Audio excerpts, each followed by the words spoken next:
Greetings, everyone. Happy Monday night, September 18th, here on the Wolverine Live. Anthony Broom here with Chris Ballas and Clayton Safey, as we are every Monday night here live on our YouTube channel, or if you're watching after the fact on the website, listening after the fact, we appreciate you there as well. A lot of ground to cover today. Jim Harbaugh is back. Not that he was ever gone, but of course, this will be the first week he is able to coach on a game day Saturday. He spoke to the media on Monday. We will discuss that and talk about his Monday press conference. We also heard from Blake Corum and Josh Wallace today. I want to go through these three non-conference games with and kind of go narrative by narrative with some of the takeaways and just kind of put a bow on the non-conference. Big Ten season is here with Rutgers in town on Saturday. And then, of course, as we do every Monday night, we will take questions from our dear, dear friends, both on the message board and those of you watching live. So welcome again, Chris Ballas, Clayton Safey. Good to be back with you. Not too bad. It's nice to be seen. And magazine week, man. Trying to put everything to bed here for the magazine and then get these articles up and then do this and try to find time to eat is kind of tough, but I love being here on Monday nights. Always a pleasure. Yeah. Great to have Big Ten season here. Excited and a little normalcy for the Michigan football team with their head coach back out there. So I think they're fired up for that for sure. Kind of feels like the start of the season, doesn't it, fellas? These games count twice. Really does. They count for two. Basically. Clayton, if you're watching live or you're watching the video version, looks like Clayton is broadcasting live atop Michigan Stadium, and the stadium's full for a Monday night. What's going on over there? They're going to need a wrecking ball to get me out of here. I haven't left since Saturday night, so we still got the late show going on here and everything else. So, we just sent him a DoorDash. So be sure to questions later on in the show. The super chats will go towards extracting Clayton from the legal fees that it will take to extract Clayton out of the Ann Arbor prison for that. But before we get into the show, of course, I want to talk about, do a little bit of housekeeping and talk about our friends over at Caldera. And gentlemen, first impressions matter. And if you're not taking care of your skin, people are going to notice, especially as you get older. The two of you, this is for the two of you specifically, but fellas in general, lucky for you guys, it's not hard. You just don't have the right tools yet. That's where Caldera Lab comes in. Their products reduce the visibility of wrinkles, fine lines, and signs of aging. Show your skin who's boss and make a great first impression with Caldera Lab. Hear this. Caldera Lab's clinical trials have found that 94% of men's skin showed an overall younger looking appearance after using their products for only a few weeks. So you're going to see the results pay off quickly. The Caldera Lab product line starts with the regimen, which is a twice-a-day routine to transform your skin. It includes 3 products: the Clean Slate, which starts and ends your day. It's a face wash. The base layer is your daily moisturizer to hydrate your skin and jumpstart your day full of confidence. And the Good is your multifunctional serum at night that helps your skin look tighter and smoother, as well as helps visibility of wrinkles and fine lines. So every drop of their serum is packed with 3.4 million antioxidant units. No other brand does this. Better yet, Caldera Lab is the only brand that cares enough to let everyone know about it and give you a chance at it as well. So just for our audience, we have an exclusive offer. This is their best offer available anywhere right now. Use promo code MICH23, that's MICH23 over at calderalab.com for 20% off right now, or head over to calderalab.com and just check it out for yourself. So 20% off with promo code MICH23. And hey, this is what everyone wants to hear. Use their routine, use the regimen. People start saying you look younger, a little bit stressed. Guys like us still kind of catching up from the night game. I still have bags under my eyes, so I will be using the regimen frequently as I catch up from that. But promo code MICH23, that's MICH23 over at calderalab.com. Fellas, we heard from Jim Harbaugh today, and we have heard from him the 3 weeks prior to this, but this was a little bit different. Didn't walk out to the podium with a binder full of grievances to air. He didn't come out to the podium and tell us about the sandwiches that he enjoyed over the weekend. This is business now. His school-imposed 3-game suspension is over. It seemed like either he or his intern or someone in the building made a coffee run for him today because he was ready to go. I think I saw the vein pop out of his forehead at some point, just talking about how excited he was to get back and coach this team. But I don't know if there's a ton to take away from it, but Jim Harbaugh's back, and I talked about this in the post-game show over the weekend. Chris, I think you and Skeen may have addressed it last night as well. There was a gear missing from non-conference that I think by virtue of just having Jim Harbaugh back, this program's going to pick up some steam. Yeah, I don't think there's any question about it. And he's the reason that this program is what it is. We can talk about how good his assistant coaches are, and we can talk about what a great job they did when he was gone. But the one constant wherever Jim Harbaugh has been is Jim Harbaugh. If you go back to San Diego, if you go to Stanford, if you go to San Francisco, if you go to Michigan, he's the guy. He's one of the best coaches in the country at any level. And even I think his biggest detractors would admit that, the people who hate him the most. So it'll be great to have him there. He sees things on the sidelines. I think that years of experience, you're going to pick up on things, right? And I think he's going to be able to do that and help these guys out. And no disrespect, obviously, to the guys who filled in for him, but they're not Jim Harbaugh. So excited to have him back. He said there were some things that he saw on film that he thought watching on TV would make him a better coach. And I trust that that's probably true. So let's see the offense improve. And the one thing that, I keep hearing is that, man, if they play like that against Bowling Green, I'm so sick of hearing that. They're not going to play like that, like they played against Bowling Green. Anybody think J.J. McCarthy's going to come out and play like he did, when he's got how many other games where he's played where he hasn't played anywhere close to that? I think we know by now what the exception is and what the rule is. And the rule is that J.J. McCarthy's a pretty damn good quarterback. Saturday night was the exception. Yeah, he's played in 27 other games other than Saturday night. He only threw 2 interceptions the entire regular season a year ago. We've watched a lot of J.J. McCarthy. He's played in more games than any other quarterback in the Jim Harbaugh era. We know what J.J. McCarthy is at this point, and he's only getting better. We've seen some big improvements of him. So I agree with you. I mean, people always say that, well, if Michigan would have played like they did against Illinois, against Ohio State last year, they wouldn't have won that game. But they looked like a completely different team, really different offense in that game, even with some moving pieces and injuries and everything like that. So if Michigan played like they did against UNLV, against Bowling Green, we wouldn't even be talking about this. So that's kind of case in point right there. So I agree. And Jim Harbaugh, I think he might just be the best coach in the country, in like to have that. He might even be underrated within, hey, it's Bowling Green, UNLV, East Carolina. We'll be able to take care of business. We're going to have 4 guys be the head coach. And that was his decision, obviously. But, just the fact that there was some clunkiness at times. I mean, Mike Hart put in the wrong quarterback one time. It's not that easy to be the head coach, and Jim Harbaugh's a great one. So I think it's going to make an impact. And if nothing else, these players are going to be excited to get back out there with him. Blake Corum talked about that today. So I think we'll see a much better effort against Rutgers because, like you said, CB, I mean, that was basically the aberration was the Bowling Green game.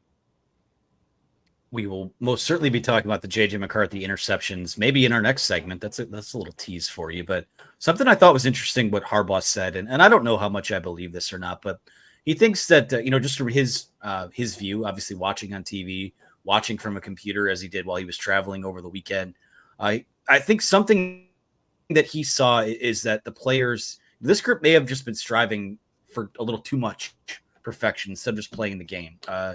This week, I thought a lot of the errors they made, especially those J.J. McCarthy interceptions, were just forcing it, just trying to make a play that wasn't there. I'll stop short of saying they were coasting through games, but it just feels like, when you hear all week that you're a 36-point favorite, 37.5-point favorite, 40.5-point favorite, you want to also win for Jim Harbaugh and be impressive for Jim Harbaugh. I think that it all comes down to the fact is that Jim Harbaugh's done a terrific job of building this coaching staff out to where he felt confident where whoever he gave the headset to on Saturday was going to get the job done. But it's clear that just, as we look for, these strides back to normalcy, guys coming back from injury, position battles being sorted out, if you're JJ McCarthy vomiting up these interceptions, those are all outliers to me. And we'll talk about that a little bit in the next segment. But what do you make of Jim Harbaugh saying that maybe the reason that some of this wasn't maybe as ironed out as people wanted it to be was, I think those guys are maybe a little too amped up, or, on the other side of it, maybe a little too carefree. I think they were bored, frankly, honestly. And some guys were being protective, I think. I think Blake Corum was running to not get hurt in a couple of the first games. And that's not a slam on him. It is completely to be expected when you have major knee surgery. So I think guys were trying a little bit too hard in other areas. And some other guys were just like, all right, let's get this crap over with. maybe some guys on the offensive line, and let's get to the games that really matter. And that's where we are now. And I wrote this in a column today. It might be a blessing in disguise. And I'm not one to put lipstick on a pig, as you guys know. I'm going to call it like I see it. But last year, right, they just hammered everybody they played in the non-conference season. Then they get to Maryland, which is the first time that you finally have decent competition, or at least competition that should be on the field with you. And it took them a little while to get used to that. I think Rutgers is going to have their full attention now because of this last game. And it's like Jim Harbaugh said, because everybody's saying, hey, you're not living up to expectations. You're not beating these teams by 40 points. And Jamie McCarthy's going to come back. He's going to be pissed off. I don't think there's any question about it, and feel like he's got something to prove, even though he really doesn't have anything to prove to anybody. I think that's the way he's going to feel. So to me, it wouldn't surprise me at all if they came out and played their best game of the year. We saw the running game get going. We saw J.J. McCarthy have a great game. Hopefully they get some of these defensive backs back. We keep hearing about it, guys, from not just from the coaches, okay? We're talking about families. We're talking about, in some cases, the kids themselves and what they're saying. We're coming back next week, so on and so forth. So they need to get Will Johnson back. They need to get Rod Moore back as well. That's going to help make an elite defense even more elite. Because you know what? Those are Rod Moore and Will Johnson are two of the best players in college football at their positions. So hopefully we see everything come together on Saturday. I think the spread is 24 now or something like that. Clay, I still think that's high, but would it stun me if Michigan came out and covered that? No.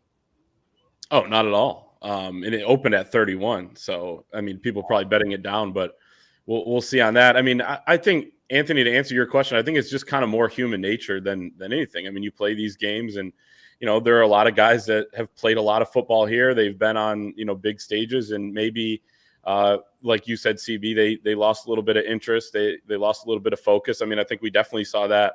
Not that JJ that was the direct result, but it was lack of focus a little bit on some of his plays. And it wasn't just the interceptions either. So you got to be better. Donovan Edwards, I didn't think played that well in pass protection, had a little bit better success running the football, but Blake was very good. There were some positives still from this game, but it's just kind of human nature. That's why teams rise to the occasion in bigger games. And that's why, you see some clunkers around the country as well, like we saw on Saturday with not just Michigan, but plenty of other teams as well. So I think it's just kind of the way guys are wired, especially when you're 18 to 22 years old. Yeah, and the only thing I would really, I don't want to say be concerned about, it's a habit you don't want to develop is, the ability to turn it on or turn it off, depending on what your engagement or give a crap level is that day. And I don't think that's an issue with this team. I think that Big Ten play will unlock that from them, their full potential. We know they're much better than what we've seen for a lot of the first 3 weeks of the season. To be honest, and I said this Saturday night, I felt like the game that they played Saturday might have come a week early. I thought maybe it might be that Rutgers game because that team is physical, because that team has played them tough. And those two things are still very much true. And it could still be a competitive game on Saturday. But, I do think that was kind of a wake-up call. And Jim Harbaugh is kind of coming back at the perfect time. I want to talk J.J. McCarthy, but our buddy Shane Johnson with a $9.99 super chat kind of brings us into that discussion here.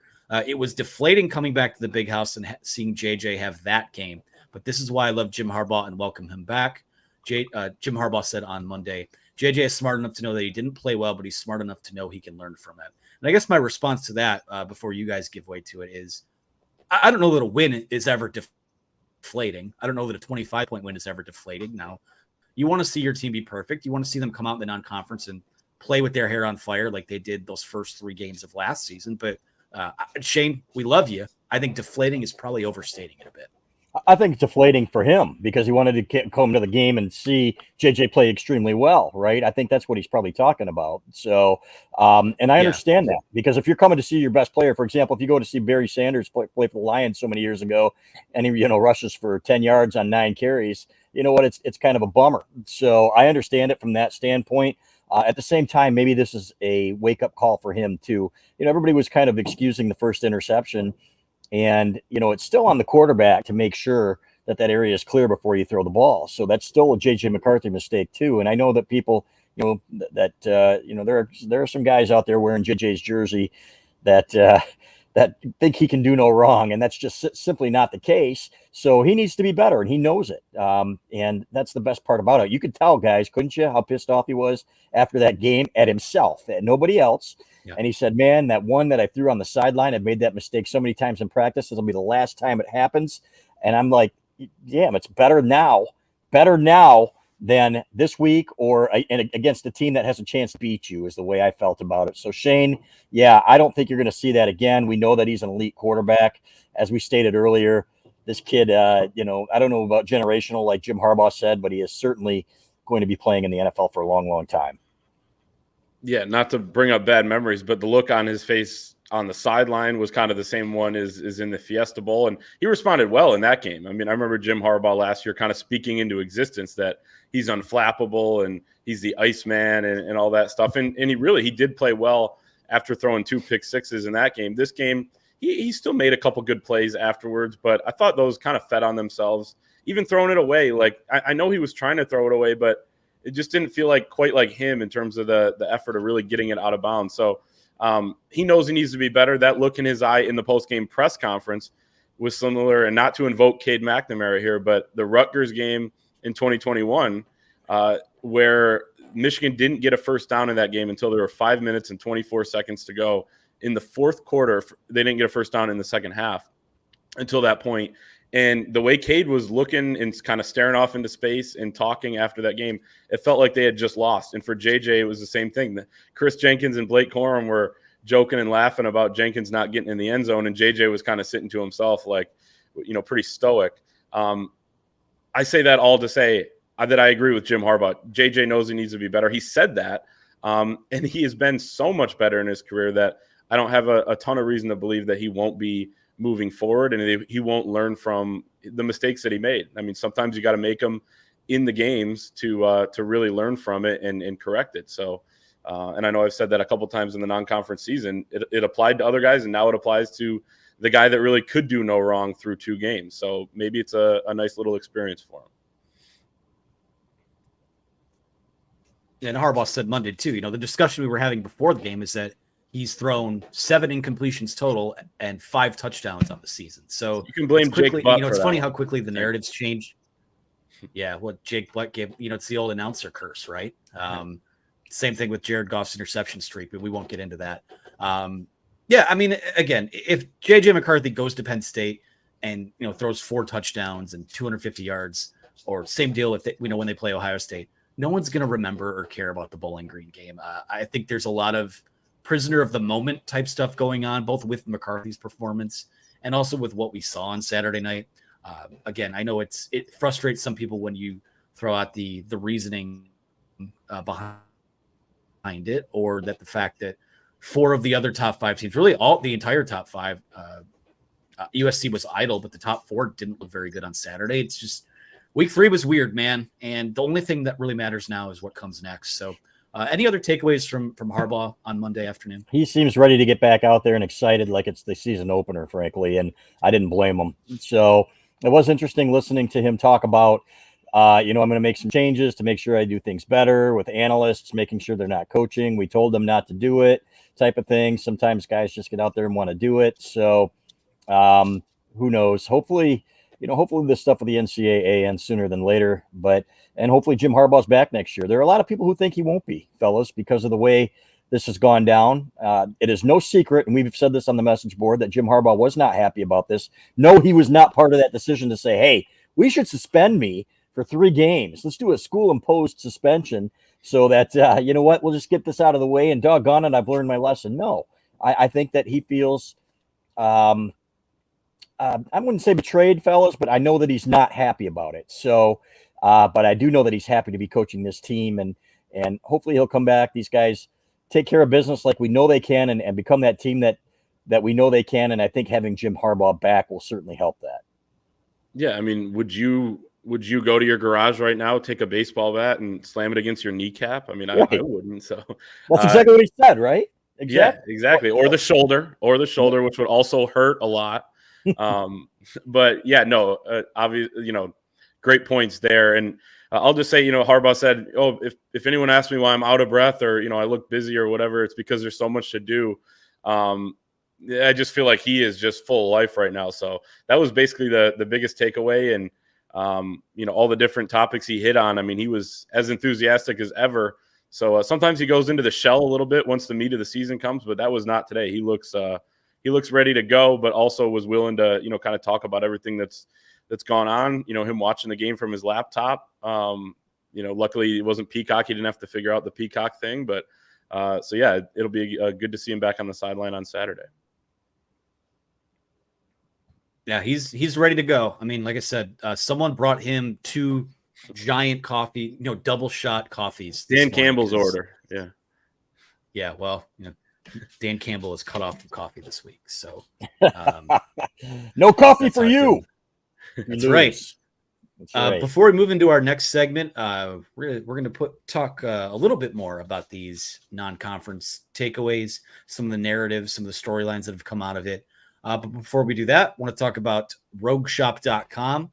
You guys have heard us talk about them dating back to the start of last football season. Check out rogueshop.com if you have issues sleeping, chronic pain, and or anxiety or stress. A lot of that going around this time of year. Seasonal depression is going to kick in here soon for some people. So that's also something to keep watch on. When you use promo code The Wolverine at rogueshop.com, you're going to get 10% off your order. And Rogue Shop, I mean, we go through their menu of options at their site every single week. They've got CBD, THC, edibles, tinctures, smokables, bath salts, pain creams, topicals, vapes, candles, soaps. They handcraft all of their own stuff. They use their own cannabis in their own manufacturing facility. Everything they make is made with their own stuff. Their website has a 24/7 chat function where customers can ask anything that's on their minds, and has been a great resource to people that we've spoken to that have partaken in Rogue Shop's products at the Wolverine. All their edibles are custom formulated with cannabis, vitamins, and plant materials. Rogue Shop is America's #1 online dispensary and health and wellness shop, operating out of Big Ten country in Eau Claire, Wisconsin. They are a true small business. They are disabled veteran owned. So support them. And, by extension, support us today as well. rogueshop.com. That's ROGUE shop.com. Use promo code The Wolverine and get 10% off your order. All right, boys. 3 non-conference games in the books. Wins over East Carolina, UNLV, and Bowling Green. Big Ten season is here. And I want to play a little bit of a little game with this. Maybe not a game, just more of a, the roundtable discussion. I have 5 categories here, or 5 storylines. And there might even be a few that I should add to this as I stare at it now before we get into the segment. But I want to know if some of these takeaways, and these are just kind of bullet point narratives, if they're overreactions or if they're reality and where this team is at right now. So without further ado, we will get into it. Bullet point number 1 is the offensive line won't be as good as the last 2 years. Obviously, they made a bit of a lineup change late in Saturday's game. Ladarius Henderson to left tackle, Carson Barnhart kicks over to the right side. And I think that's kind of what we expected the combo to be. At least, we're putting the football preview together. We're filling out depth charts ahead of fall camp. But Miles Hinton had 3 games and just didn't really maybe make the strides that you wanted to see. But, in the here and now, that's the bullet point. That's the takeaway. What do you think about where the offensive line is and how it stacks up to the last 2 years? Well, it's one hell of a bar, right? To Joe Moore winning line the last 2 years, nation's top offensive line, even if they maybe weren't, they were right up there as one of the top lines and certainly the top line in the Big Ten. So I think it's they won't be, but that doesn't mean they can't be very good. And I thought that they found something in there with Henderson, who felt like he looked like he had something to prove out there and did against Bowling Green. And that line I thought looked better with Carson Barnhart on the right side. And maybe that's to be expected when he's playing next to a guy in Zach Zinner that he knows extremely well. And those guys kind of know the ins and outs of each other's movements and everything else. So I think it wouldn't surprise me at all. Would it surprise you if you saw that lineup to start the game on Saturday? To me, I think it depends on what happens in practice this week, but I think that looked like a pretty good line to me. Now, Carson Barnhart was a better pass blocker on the left side than Ladarius Henderson, so he's going to have to step up that part of the game. But I think he's capable, and you can always give him a little bit of help over there if you need to. They did that with Ryan Hayes a few times, frankly. Yeah, well, Carson Barnhart didn't do also well in pass protection on Saturday. I mean, we'll see kind of what, like you said, practice probably determinant for those guys. I wouldn't be surprised at all, though, to see Ladarius Henderson in there. They didn't throw much when he was in the game, but his run blocking, I thought, was very, very good in a small sample size against a bad team. So, and that's kind of my point with the whole thing. I think it's probably an overreaction to say that just based on these first 3 games, but I didn't come into the year thinking this offensive line was going to be better than at least last year's line. I think last year's line was the best of the 3, and we'll see. They have a chance to prove me wrong there. I think it was clearly better than 2021 there. And I think this line can be second best right up there. And as you said, Chris, I mean, we're talking about, lines that were named the best in the country. So if they're right there with those, that can be good. I will remind people too, people were complaining about the offensive line play during non-conference season last year as well. The pass protection was really the issue, not as much the run blocking. People, Cade McNamara was getting killed back there. There were a couple, Trente Jones, everyone was talking about his arm length and, he's not as big as Stuber was. And I mean, there's always going to be things like this that you forget about by the end of the year because they get worked out. So they're still tinkering a little bit with the lineup, which, you probably would have liked to see that maybe in the first couple games, but you got to find the right combination, whether it's now or, at any point in the season, because you got to be ready to go once those bigger games come. But I'll say it's an overreaction to say that, based on these 3 games.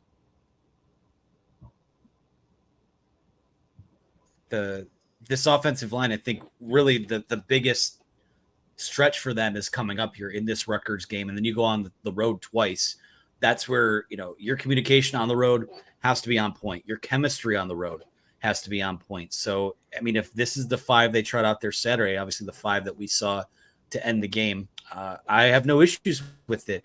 Miles Hinton, again, he's a mountain of a guy, 6'4" or 6'6", 340, I think he is. But the play on the field doesn't match the size and the mass of that guy. So, yeah, I mean, I think that 5 that we had coming into the year, I'd like to see them get another look. I think next couple of weeks are a good chance to get them that chemistry, and we'll see where it goes from there. So I'll say overreaction, but I think the reality of the situation in general might be that, they might be good, but maybe not as good as the last few years.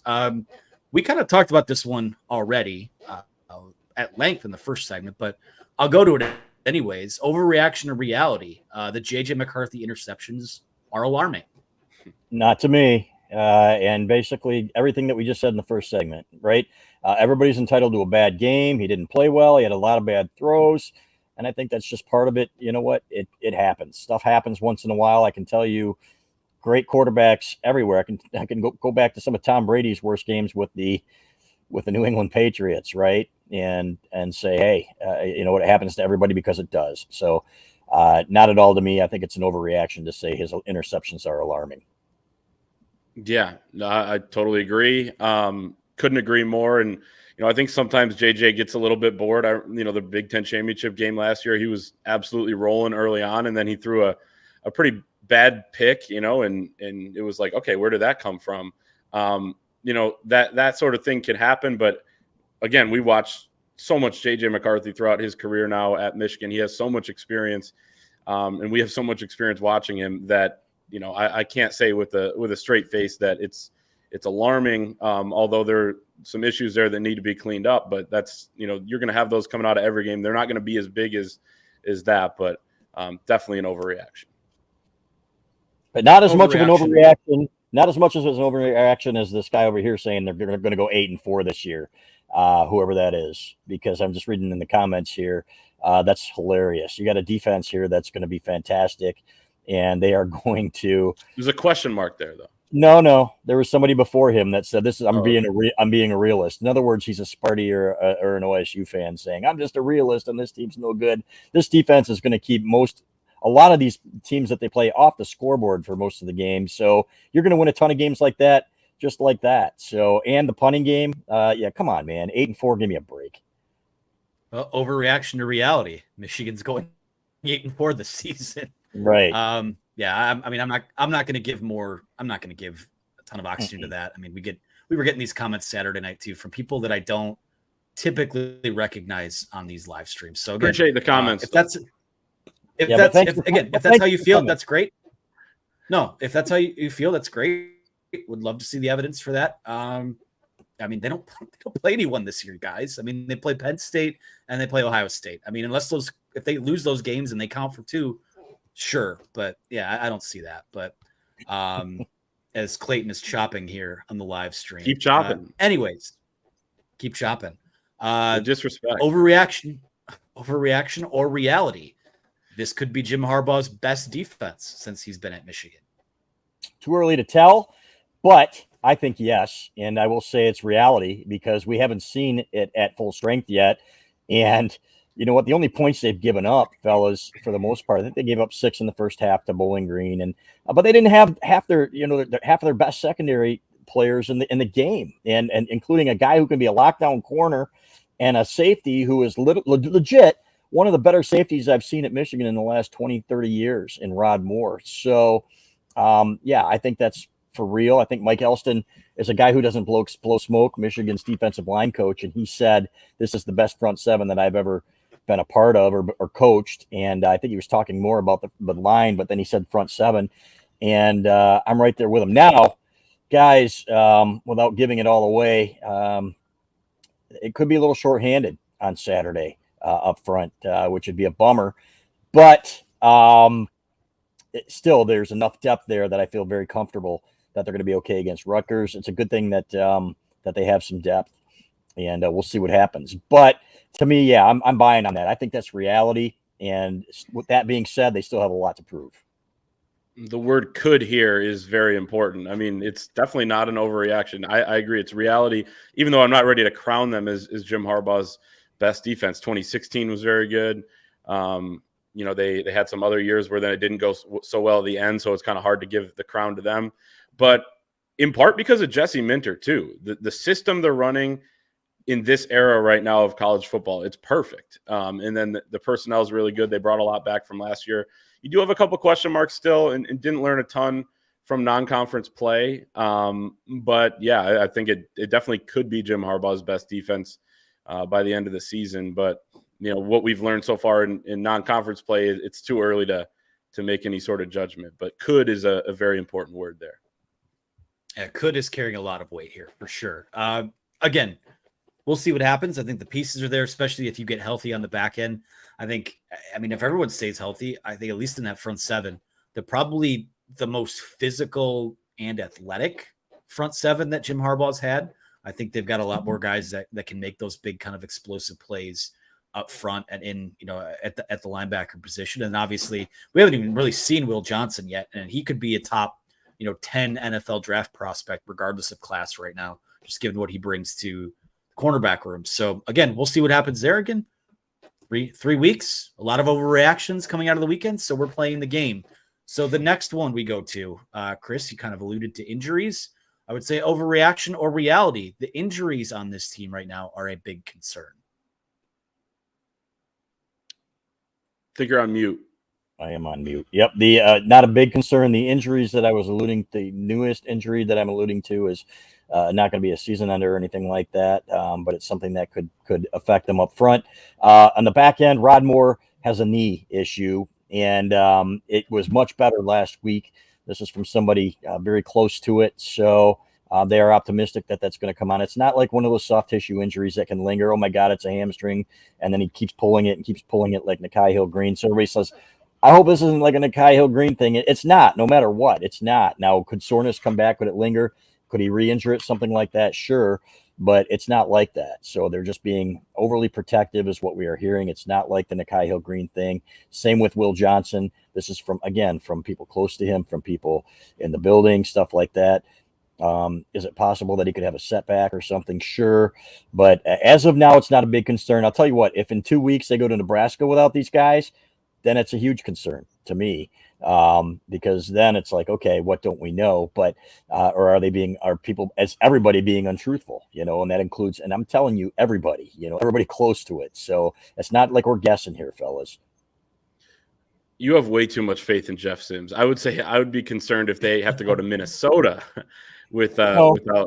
No, wait a minute. Not about the guy. I'm talking about, not about the team. I'm talking about if they're not back playing by then okay, then there's something's up. Yeah. Yep. No, I know. So Will Johnson, Rod Moore. I mean, you're already really thin at corner. Even Josh Wallace, who I think is going to be a starter, regardless of whether or not Will Johnson's in there, hasn't looked great. in the first 3 games. I thought he's looked, pretty solid and a guy that's capable there. But you want great players around him as well. So, yeah, and I think when people say, is it like Nikhai Hill-Green, it's probably just the fact that it's, okay, he's close, and we just never saw him. Maybe not same injury or whatever. So you want to see those guys back as early as possible, even if you don't need them against the Rutgers. I don't think Gavin Wimsatt's going to burn him. He did get him on a couple deep routes last year. I don't think Jeff Sims at Nebraska is going to really do much there in the pass game. But you want to get those guys reps. You want to get them ready to go. You want to get them used to playing at this speed again, since they haven't since really New Year's Eve.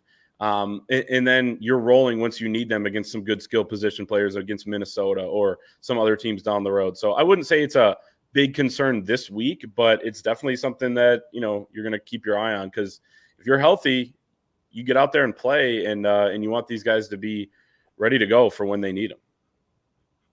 Yeah, and you look at how the last 2 years have gone. I mean, week 4, you had the Rutgers scare at home in 2021, bit of a scare from Maryland last year.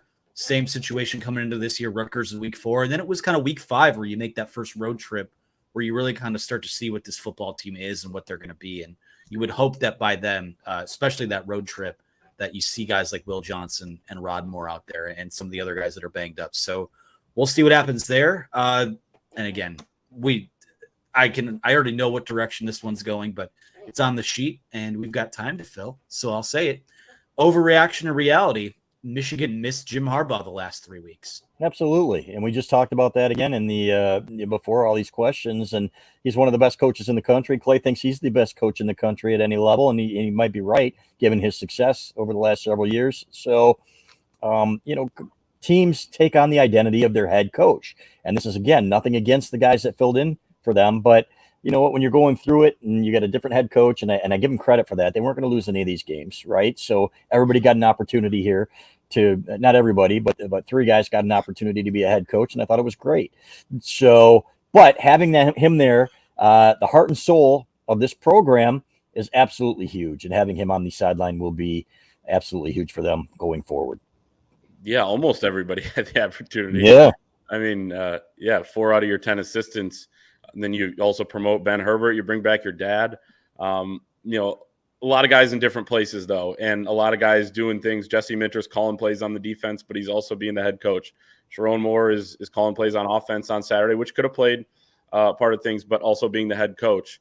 The head coach part would have complicated. Obviously, he's going to be calling plays the whole year. But they definitely miss Jim Harbaugh, even if we don't see it. And it's something you cannot prove. I mean, we cannot sit here and prove what the score would have been or how an individual or a unit or the team would have played had he been there. But pretty obvious, I would say that they miss Jim Harbaugh.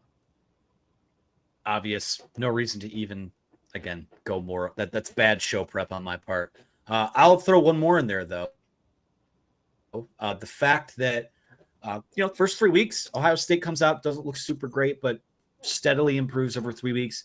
Penn State, I think, has looked pretty good. And I know you look at the score for the game at Illinois and people will kind of shrug it off, but I still think you go on the road in this conference and win by multiple scores. That's impressive. So I want to talk about this Big Ten East. Overreaction or reality. Michigan's Big Ten East crown might be in, I won't say serious jeopardy, but maybe it's not a slam dunk that they're just going to run this thing right back. So overreaction or reality there. It was never a slam dunk, frankly. I had picked them to lose at Penn State before the season, and I got a ton of pushback from that. Oh, it's just, last year, look at last year. Last year doesn't matter. People don't understand that. You know what? It doesn't matter. Penn State's got a good football team, and it's a tough place to play. Michigan has struggled against crappier Penn State teams than this one. So, and Ohio State, you think Ohio State's going to come in here and roll over for Michigan? You're out of your mind. They've got everything to play for. Imagine coming in here and you're on the precipice of losing 3 straight to your rival and having this thing completely flip when you've owned it for the last decade and a half. So they're going to come in here motivated. That's a good football team. They have a lot of good players, and they're getting better, and they are going to continue to get better. So just like Michigan is, guess what? All these people that are commenting in here, oh, these guys are stupid because they, can't you see what happened against Bowling Green? Jim Harbaugh's teams improved, these nuts, or whatever your name is over there. So that's just how it goes. So your average fan has a great question. We have some great questions, by the way, that I can't wait to get to, because he made a comparison that I want to talk about. But you know what? So here's the thing. It was always going to be tough. It's never easy when you have to go through Penn State and Ohio State when Penn State is good. So I don't think whichever it is, what was it? It's going to be harder. I think no, I think it's reality, but I think it was always going to be hard. Yeah, I agree. I don't think it was a slam dunk. I picked Michigan to win the Big Ten, but if you look at the actual math of it, with two real other contenders, I mean, is that over 50% that I think? I mean, you could make the case, but it's probably under 50% chance. So no, I don't think it was going to be a slam dunk. I still don't, but nothing I've seen from either Ohio State or Penn State totally changes how I view it either. I still think Michigan will be the team at the end to win the Big Ten again. But yeah, I mean, that's why they play the games. I'm excited for some bigger games ahead. And let me add this, in the non-conference of all of the units on either side of the ball that we've seen, the Michigan defense is far and away the best of any of the offenses or defense that we've seen from anybody else in the Big Ten. It's not, and I don't think there's a close second. We look at Ohio State's offense has been clunky. Penn State's had its ups and downs on offense and defense. Michigan's had its ups and downs on offense, but the Michigan defense is the one constant, and defense travels, fellas. Defense still wins a lot of ball games. So keep that in mind. Ohio State defense been good too. Yeah, you're right. That's a good point. Yeah, the Ohio State's defense has been pretty good, and they're going to get their first test on Saturday as well. But I do still think that Michigan's defense has been the most impressive out of everybody that we've seen, and I do think it's a better unit overall, especially when fully healthy, than Ohio State's. I'm just going to say this, and not to go off, because we have a lot of questions to get to. The queue is full, and keep filling up the queue. We'll get to as many as we can in the next 10 minutes or so. But get the stuff going on in the comments section tonight is driving me nuts, and that's probably by design for the people that are filling it up with comments. But if you want your stuff read on the show, I'm not just going to read it when you say, "Oh, this team's going 8-4" because they haven't looked very good. Give me football reasons for that. So again, go ahead and fill up the comments. It's great for engagement, gets everyone arguing with each other, but it's not going to get oxygen on the show anymore. It's just not. So we're going to have football discussions here. If you have a question to ask, you can get it in the queue just like everyone else. But yeah, I mean, this is frustrations that have boiled over from Saturday night even. And one of these guys is not a Michigan fan. Let's be honest. It's kind of, some of them is just plain silliness. So anyway, well, let's get to Michigan fans because they've been waiting for their questions to be answered, and we'll go to our friend Shane Johnson, $1.99 super chat. So we move him to the front of the line. He says, "CB, what's the real story and status with Rod Moore? Concerning." Yeah, and we talked about that a little bit earlier. It is a knee, and but they don't think it's anything serious. Now, has it lingered longer than they thought it would? And is there some frustration about that, given about the diagnosis? I think yes. So, but is this something that's going to keep him out the entire year, or something they're going to come back in 2 weeks and say, "Oh, we need to scope it, or we need to do this, we need to do that"? No. So I think you will see him potentially back this week. And if not, then the following week. And like I said, if it comes if we get to Nebraska and he's not in that game, then yeah, I'm going to say, okay, something's up here. And maybe everybody was too optimistic. I don't think anybody's lying to us, fellas. Let's just put it that way. And I don't think it's anything like that. But we do know for a fact, 100%, that he was feeling much, much better last Saturday, even though he didn't play. I have nothing to add to that. So we'll move on to the next question here. Another super chat from our guy, Brian Leger. I hope that's how you pronounce it. Brian, you can correct us. He, for $2, asks, who do you think will start at tackle? And I assume that means Saturday, but that could also mean moving forward as well. Yeah, Brian, I think I'm expecting, honestly, and I wanted to get to your average fan's comment. He said, it looks like they went with Miles Hinton thinking about his upside, and he kind of compared it to Joe Milton, where you see all the tools and you're just waiting for somebody to put it together and dominate because he's got the tools to do that. And sometimes it happens and sometimes it doesn't. Miles Hinton has not dominated the way he should have. I think we would all agree with that, fellas, if we're being honest. And listening to Drake Nugent in the preseason talking about how at Stanford you would watch Miles Hinton take somebody and drive him 10 yards and think he needs to do that every play because he's capable of doing that. And then seeing him not do that on a few plays and then doing that on some other plays is frustrating. So I think you're going to see Henderson and Barnhart start the game on Saturday. But I do think, again, part of that depends on what we see in practice this week. But Jim Harbaugh was really talking up Ladarius Henderson, Brian, and he generally does that when a guy's going to play. So it wouldn't stun me at all to see that.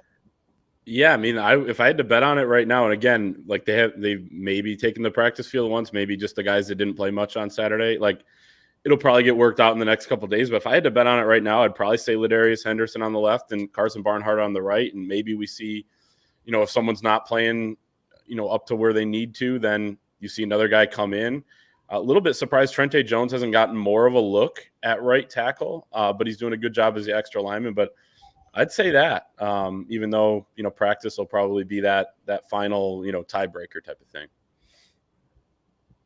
All right, we'll go to another one from Brian, who's just throwing all kinds of money at us tonight. Another super chat. Alex Orji needs to be a running back. I will die on that hill. Fellas, we've talked about this a lot too. I don't know if he's a quarterback, but man, when you watch him run out there, he's big and he runs hard. All these $2 super chats. I feel like I'm back at Chippendales back when I was in my 20s.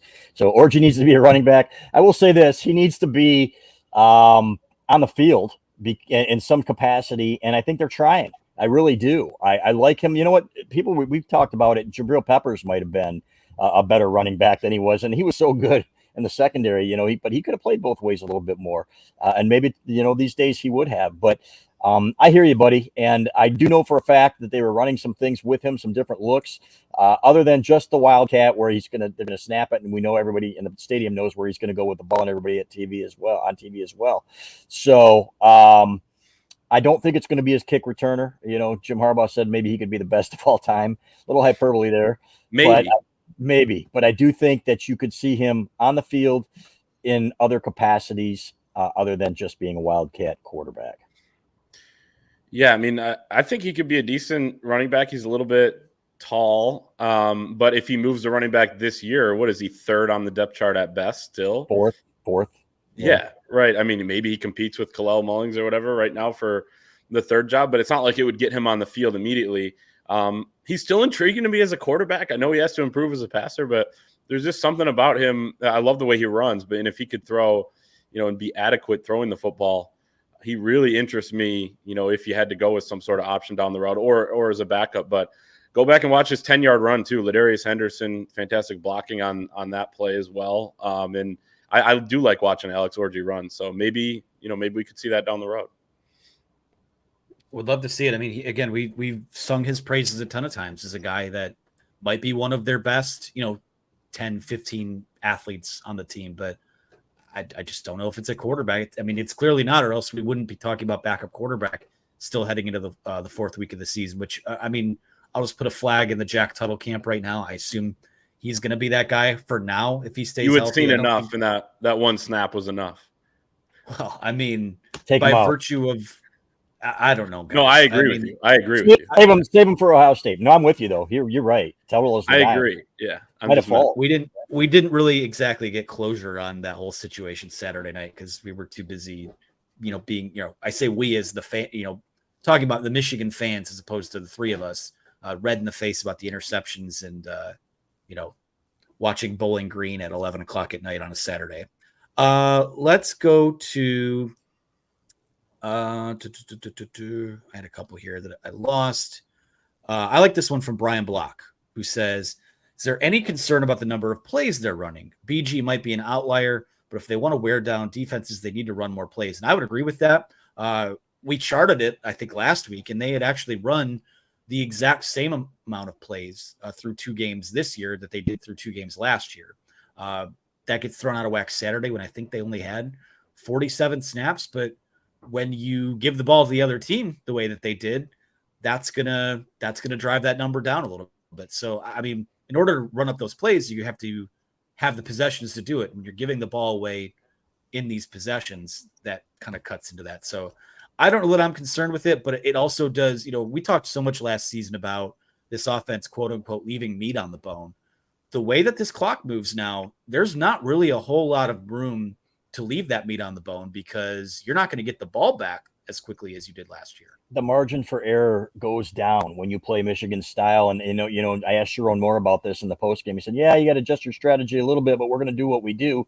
But you know what? You can't if you fumble a couple or throw a couple picks, then guess what? You're in a ball game in the third and fourth quarter because especially if the defense was giving up some plays, and they did. In the first half of that game, they gave up some plays that we didn't expect to Bowling Green. Camden North impressed me, frankly, with some of his throws. I thought he did a pretty good job there. He did better than Connor Bazelak would have, frankly, in my opinion. So, and they were on the field a little bit longer than we expected them to be, but if you have that number of turnovers, then yeah, you're only going to have 47 plays or 44. I think it was 44 snaps, and then you could be in a ball game when you didn't expect to be. So I don't like it. I hate the rule. I hope they revisit this next year and say, you know what, it sucks. More football is better. And of course, they always hide it under the guise of we're thinking about the kids, right? We're thinking about not getting them hurt. But that's a bunch of BS. Then just don't play if you don't want to get them hurt. Exactly. You know what? It's not about that. It's about TV money and commercials and everything else. Who you kidding? So, but yeah, it's a great question.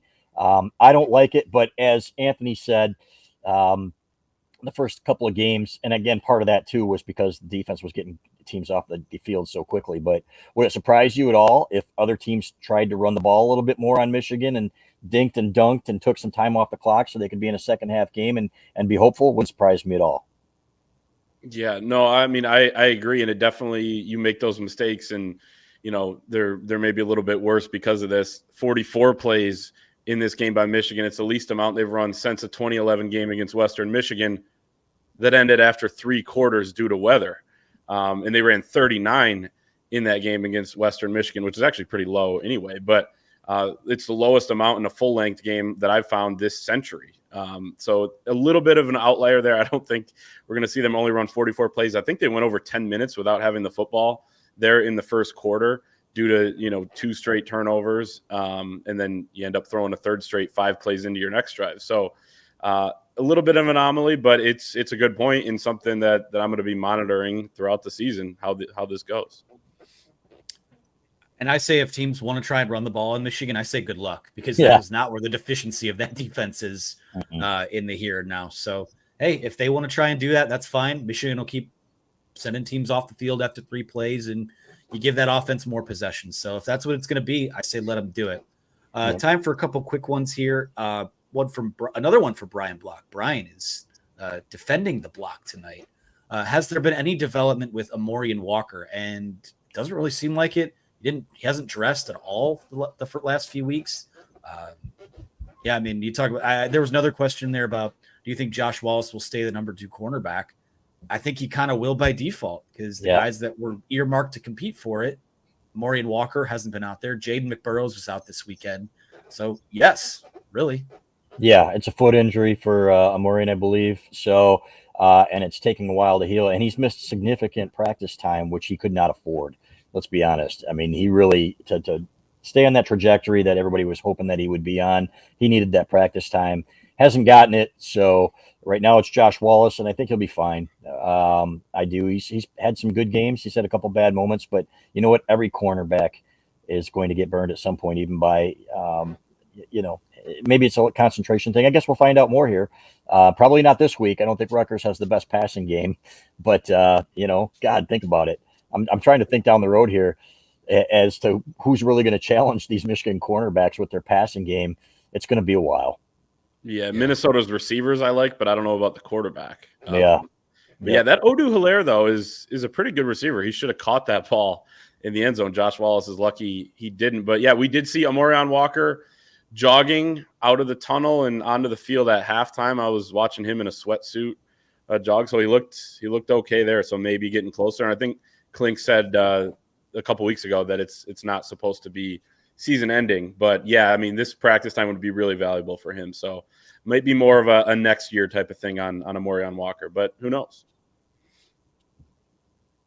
All I can really say to add that is that he was wearing the same type of clothes I was on Saturday, and that's not good news really on either end of the spectrum. But Ballas, we'll end with one for you. Okay. This is from Ray Pritchett, who says, why does Angelique always get the last question at the press conference? Because she always waits till the end to raise her hand. That's why.